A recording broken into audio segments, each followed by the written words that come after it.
Ug mga adlaw magasilibrar na sab ang tibuok nga Kristohanon nga kalibutan, ilabi na ang atong mga kaigsuonan nga mga Roman Catholics sa pagsilibrar sa gitawag nga All Saints Day, November 1 and November 2, All Souls Day. Kini nga selebrasyon nagpahinumdum kanato sa atong mga minahal sa kinabuhi nga mitaliwan na. Nga diin nagahandom kita kung unsa ilang mga nahimo silang kabahin sa atong kinabuhi. Mga kaigilaan, ang atong Ginoo usab sa diyang nikumpronta o kung gidool siya sa iyang mga pinalangga ang mga higala, si Marta ug si Maria nga naghilak. O iyang nakita kung unsa siya, si Lazaro, kabililhon sa ilang atubangan. Gani nakita usab ni Maria ug ni Marta kung kinsa ilang duolon aron singinana muhumpay o kung musulbad sa ilang gitubang nga problema. Mga kaigilaan, sa dihang iyang gipangutana sila. Si Ginisos nangutana kang Marta ug Maria, asa ang iyang lubnganan. Dito sa lubnganan kung asa gilubong ang iyang hilagala, ilang igsoon nga mao si Lazaro. Ug sa diyang nakita mga kaigilaan ang kaguol ni Maria ug ni Marta, dinuyog sa nakita niya nga kahimtang ni Lazaro ang patay niyang lawas mga kaigilaan, si Ginisos mihilak. Mihilak siya mga kaigilaan, dili tungod kay namatay si Lazaro.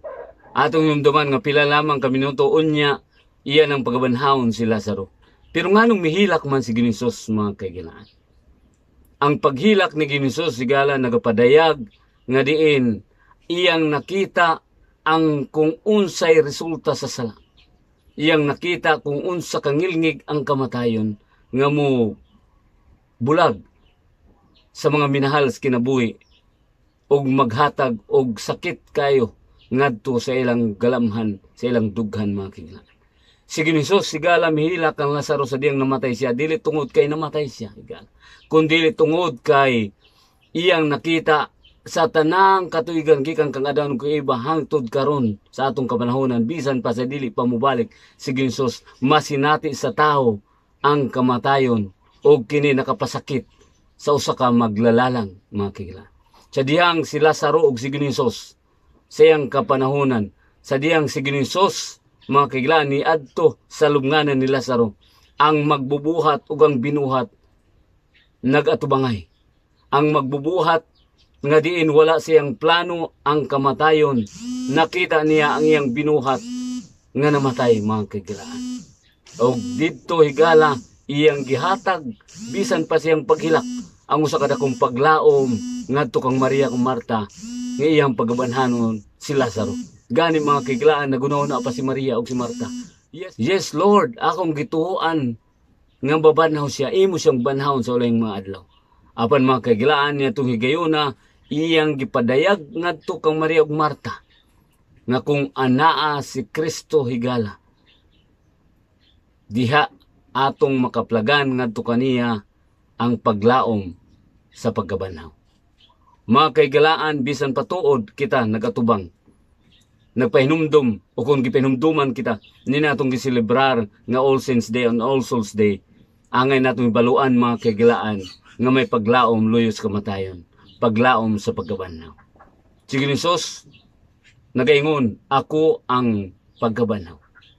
Nagapasabot mga kaigilaan nga dunay adlaw sa pagkabanhaw, adlaw sa pagpamanhaw, kabuntagon sa pagpamanhaw mga kaigilaan, o kana may tabo igala sa ikaduhang pag-ani. Unang Tesalonica kapitulo 4 versikulo 16 nagaingon nga ang Dios mismo, ang Ginoo mismo may manaog gikan sa langit uban sa dinuyugan sa trumpeta sa Dios, ug ang tanan nga nangamatay diha kang Kristo mabanhaw paguna. Kini nga pagpamanhaw mga kaigilaan may tabo sa ikaduhang pag-ani sa atong Ginisos. Ang pangutana mga kaigilaan mao, aduna ba kitay relasyon kang Ginisos sama sa relasyon ni Lazaro higala? Si Lazaro namatay mga kaigilaan, nabanhaw siya apan temporaryo nga pagkabanhaw. Apan ibalik siyang manluluwas iyang Ginoo higala, ihatag kaniya ang pagkabanhaw nga wala na'y kamatayon mga kaigilaan. Siya nabanhaw og pagkabanhawon unya higala sa dili na temporaryo nga pagkabanhaw kundi pagkabanhaw na nga permanent nga pagkabanhaw mga kaigilaan. Kini may tabo kaniya tungod kay may dako siya nga relasyon siyang higala, iyang manluluwas atong Ginoong Kristo. Ang pangutana mga kilang kita karon nga buhi, aduna ba kita relasyon sa atong Ginoo? Ato ba gidawat siya ibilang atong personal manluwas?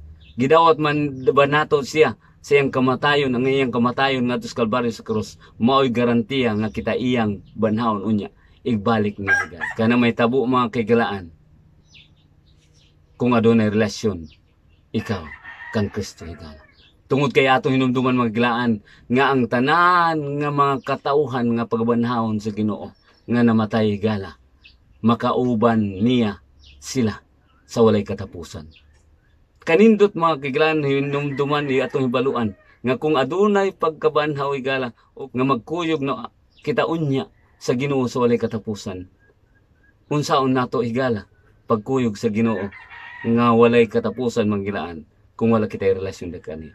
Buo sa higala, dawata si Kristo bilang imong personal nga manluwas. O buhay man kita upatay nga maabtan sa atong Ginoo. Ang importante na ata siyang makamot. Ang Diyos mo palaing ka nato.